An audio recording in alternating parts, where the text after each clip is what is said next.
Hey folks, welcome back to the nuts and bolts of building an intruder. I'm John, this is Marcus. We're going to talk about propping your wiggly materials. Prop has one purpose, and that's to keep your wiggly stuff flared out so it wiggles while it fishes, so your fly doesn't look like a pencil.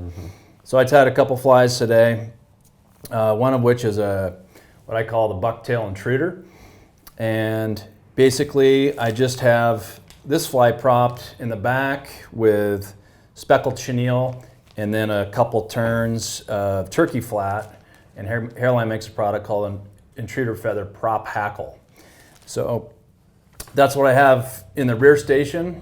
And then in the forward station, I have just a couple turns of the chromatic brush. And the chromatic brushes are super cool. They come in two different lengths, or widths rather, 1.5 inch and 3 inch, and a ton of colors.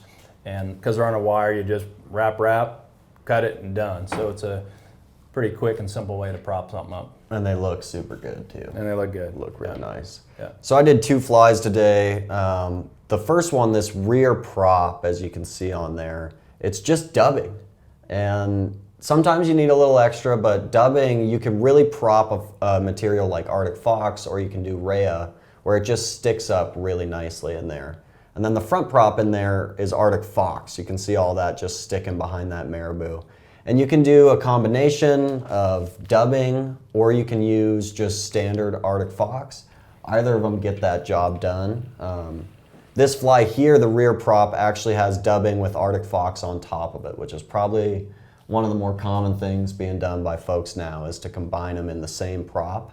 And then the front prop on this fly is something that isn't being used that much anymore, but that is deer hair. It's a little bit harder to work with. You gotta brush it out a little bit and make sure all the tips are aligned, but as you can see on the front of this massive fly that I tied, it really props everything up pretty nicely. Big time. Yeah. Yeah, big time.